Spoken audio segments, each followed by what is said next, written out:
पिलाने आज आम +3 थर्ड सेमेस्टर एग्जाम रो एथिक्स एंड वैल्यूज रो एक सुंदर टॉपिक आलोचना करिबा। तो विशेषकर जदि गोटे पिला ये जो लॉन्ग क्वेश्चन आम आज आलोचना करिया बुझीगला जान तार ये जो थर्ड सेमेस्टर एग्जाम रे हबा जाउथो एथिक्स एंड वैल्यूज एग्जाम रे तार 50% जान तार माने गोटे धारणा आसीगला कि नाई मु ये जो एथिक्स एंड वैल्यूज रे ये पाठ पढ़ी। ठीक अच्छे तो आज फास्ट क्लास तुम एथिक्स एंड वैल्यूज रो थर्ड सेमेस्टर पिला आज है फास्ट क्लास। तो समस्त ध्यान देवा बुझे पाठटू कौन क्या आम सब पढ़ा मुझे सब कहीदेवी। ठीक अच्छे किसी बहादुरी पाठ ना पे व्यस्त नहीं देखा। तो ये जाना कि तुम टपिकटा कौन रोचे कौन पिलाने ना ड्रग्स तंबाकू एवं मद्यपान अभ्यास जनित समस्या घटनावली तुम होल सिलेबसटा थर्ड सेमेस्टर रोच कौन पिलाने टपिकटा कौन रोचे ना ड्रग्स तंबाकू एवं मद्यपान अभ्यास जनित समस्या घटनावली ताको इंग्लिश में कौन कहवा ना issues of drugs tobacco and alcohol addiction. Clear एटा तुम कौन रोचे ना विषय वस्तु रोचे थर्ड सेमेस्टर एग्जाम रो एथिक्स एंड वैल्यूज रो। जदि गोटे पिला माने दुईटा किंबा चारोटी लॉन्ग क्वेश्चन देखुची आ किसी देखा आवश्यक नहीं। आज ये प्रथम क्लास रे गुरुत्वपूर्ण लॉन्ग क्वेश्चन देखा देन नेक्स्ट क्लास रे आउट लॉन्ग क्वेश्चन देखा देन दुईटा लॉन्ग क्वेश्चन आलोचना कर सारा पर आम शॉर्ट क्वेश्चन आड़ को जीवा। ठीक अच्छे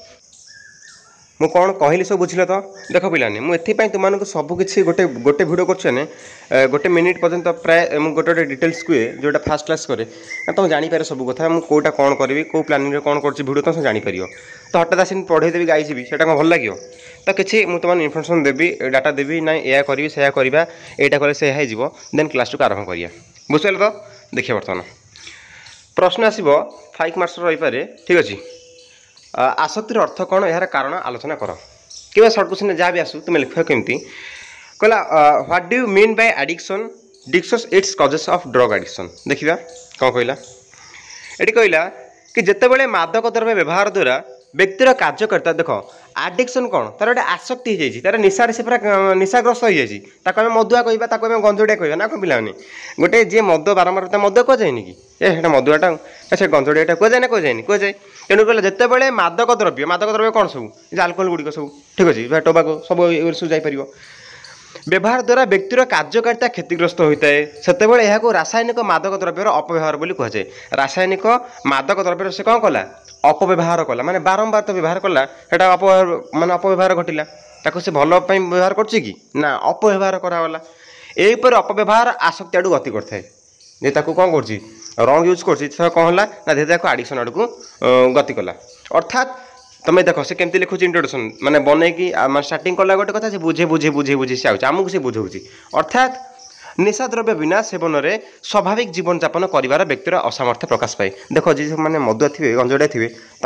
माने काम धंदा किसी था न था पैसा पाखे था न था धार उधार कर आकुदा पैसा मागी निश्चय से दिन दिन मद पिउथे कि गोटे गैंग थे 5-6 जणिया गैंग थी सी आज गंज कि आनुव सी का मद कि आनुव एमती सब तुम देखी गाँ गहली मानक अन्य मानक सहर मानक थाए गैंग सब थाए आज सी मद दब काली तू देवु काली सी नदेले बाड़िया पिटा हो जाती एमती हमें ना नहीं तेणुक गोटे मैंने गोटे डेली लाइफ स्टाइल गोटे डेली लाइफ गोटे एंट्री करते आम जमी सकाल मैंने कौन प्रकार जलखिया खाऊे भात खाऊे तो आंकर से मैंने मध्य मान गंजाणी मान सेमती लाइफ स्टाइल हो तेणुक कौन कहला अर्थात कौन निशा द्रव्य बिना सेवन में स्वाभाविक जीवन यापन कर व्यक्तिर असमर्थ प्रकाश पाए। ठीक अच्छे अधिक अधिक निशा द्रव्य उपर तार निर्भरशीलता बढ़ी जाए से डिपेंड हो जाती नहीं निशा जी पीबी पीबी निशा खाइबे खाई क्रमश कौन हुए ने से अधिक मात्रा बारंबार निशा द्रव्य उपर मानसिक और शारीरिक निर्भरशीलता होती निशाशक्त। ये लिखिद इंट्रोडक्शन देन आम कलेज को आड़ को जावा एत लिखा आवश्यक नहीं लिखिदे आम खाली पढ़ीदा आसक्ति एक अवस्था जहाँद्वारा व्यक्ति निशा द्रव्य सदा सेवन न कले चलीपारे ना और तार शारीरिक कार्यक्षम हो पारे ना जापारा शेष में से निशा द्रव्य उपरू निजर नियंत्रण संपूर्ण रूप हराए और निरंतर भाव में से निशाग्रस्त अवस्था रुहे। ये लिखले चलो यहाँ लिखले चलो कि तुम ये 5-6 दाड़ लिख इंट्रोडक्शनटा ये अध्याय लिख देती निशा शक्तिर कारण निशा आसक्तिर कारण देखिए आम कौन पिलाने ये जो कही आसक्तिर कारण है निशा आसक्तिर कारण कौन देखिए निशा आसक्तिर कारण रही निम्न केतक कारण आलोचना करागला कौन ना जीवदत्तीय कारण कहीं गोटे माने व्यक्ति निशार आसक्त हो जाए तार गोटे एडिक्शन हो जाए तार गोटे कौन डेली से व्यवहार करे कहीं ना जीवदत्तीय कारण अच्छी आ कौन पिला ना व्यक्तिगत बा मनस्थित कारण अच्छी मानसिक विकार अच्छी परीक्षा कर इच्छा अच्छी देख सब तुम हसब सब गोटे गोटे कारण जानले ये तुम हस लगे मानसिक विकार जोटा देख देखा जाइए जे जदि उभय पितामाता मादक द्रव्य सेवन करती तेज से पिला निशा द्रव्य सेवन कर अधिक संभावना रही है माने आम कहवानी हाँ से माने पिला पीबे सेटा नुह तुम लिख संभावना रही है पसिबिलिटी थाए कहीं आम जन कह कि जनकर घर माने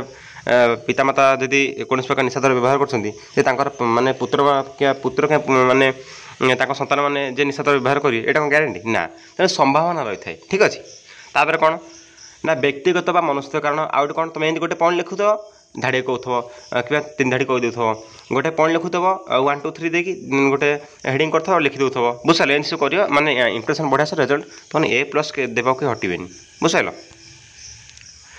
व्यक्तिगत आउटस्टैंडिंग आउटस्टैंडिंग ठीक अच्छे आउटस्टैंडिंग व्यक्तिगत बा मनुष्य कारण कौन ना व्यक्तिगत समस्या जो जड़े व्यक्ति निशाशक्त हो पड़े कौन ना निजक असुरक्षित मन कले कि हताश भाव जो व्यक्ति निशा द्रव्य सेवन करे और क्रमशः से निशाशक्त हो पड़े ये लिखिदेव सेपरिक मानसिक भय और संघर्ष मुक्ति निमंते मादक द्रव्य सेवन करे मानसिक भय कौन हे सी आज कौन डिप्रेशन हो जाए आज मत सी एमती कहीदेला सी आज सी करदेला एमती टेंशन से लोक कहते टेंशन मद खाऊँ तो यहाँ गोटे कारण ये सब गोटे माने बेकार कारण तुम सब आगू हसो आगू जो क्लास हसो देखिए पिलाने मानसिक विकार देखिए कौन ना देखा जाए जे मादक द्रव्य व्यवहार करुवा अधिकांश व्यक्ति कौन चित्त अशांत और अस्थिर अटे से चिंता और निजर दुर्बलता को लुचेवा निमंते मादक द्रव्य सेवन करते यहाँ गोटे कारण हो है थर अवस्था हो छाड़ा कठिन हुए परीक्षा कर इच्छा कंप्लेन यहाँ तुम हस देख जन कहते मुझे टेस्ट कर लगुच कि कह देखिए कौन निशाटा निशाटा केमी टेस्ट करती देखिए केतेक व्यक्ति अच्छा जो मैंने कि निशा द्रव्य सेवन कले किपरि अनुभूत होची जानियो इच्छा करती क्रमशः से कौन हुए ना यार मात्रा बढ़ाई था शेष से निशाशक्त हो पड़ती बर्तमान मादक द्रव्य सेवन वृद्धि पाँच आजिकल केतेक लोक फैशन भाव में मादक द्रव्य सेवन कर हाँ ये स्टाइल गोटे होगा मदुआ ना कौन पिलाने ये सब बेकार एमती कहीं निशा द्रव्य कभी टेस्ट कर कि मैंने उद्यम कर कि मैंने केमती निशा माने यहाँ माने खराब जिनस ना खराब जिनस तुम आड़ दूर रही ठीक अच्छे देखा नेक्स्ट पॉइंट कौन कहला पिला ना ये भी गोटे कारण हो पारे वृत्ति और असुस्थता कुसंगी मान प्रभाव यहाँ लिखा दरकार ना यहाँ लिखा 5-6 पॉइंट दब ये लिखा आवश्यक ना देखिए जड़े व्यक्तिर जदि निशाशक्त सांग थाए ताहले संगे ताहले ता संगे दोषरे से मादक द्रव्य सेवन करे ता संग होगी से कौन मादक द्रव्य व्यवहार करियो धीरे धीरे से व्यक्ति निशा सेवन में अभ्यस्त हो जाए आउ कहीं मजा करने निशा सेवन करती तार अभ्यास पड़ी था ठीक अच्छे तापर बेकारी आशंका पिला देखिए बेकारी मैंने आशंका कौन ना बेकारी आशंका और भविष्य जीवन में अनिश्चितता निशा सेवन करार कारण अटे जो बेकारी देखिए किसी काम धंदा न से बसते लास्ट मद खाई जीवन टाक मैंने अलसाई मैंने कौन मद मैंने गंजे जीवन बीतेदेवे सचेतनतार अभाव यहाँ लास्ट लिखिए कौन ना निशा सेवन द्वारा बा निशा मुक्ति होगा द्वारा निजर तथा परिवार कि प्रकार क्षति हुए व्यक्ति जापारती ना फल से मादक द्रव्य सेवन करती ठीक अच्छे पिलानी मैंने तुमने ये भाव में लिख 3rd semester exam ethics and values topic सब रहा टॉपिक ठीक अच्छे निशा माने निशा सेवन जड़े व्यक्ति कहीं करे किपर रोक जापर NDPS एक्ट कौन ये तुम इम्पोर्टाट अच्छे NDPS एक्ट गोटे अच्छे आउट कोटपा ठीक अच्छे COTPA नार्कोटिक ड्रग्स एंड पिलाने NDPS अर्थ कौन मन रख N है narcotic drugs and psychotropic substance NDPS narcotic drugs and psychotropic substance ये तुम अच्छी ठीक अच्छे तो सब क्लास कला तुम सब कह कोटपा भी कौन सब कह गोटे क्लास कला जो भी क्लास हम इंपोर्टेंट क्लास हम मात्र 4टी कि 3टी आम लंग क्वेश्चन क्लास करिया देन शॉर्ट क्वेश्चन क्लास करदे ठीक अच्छे।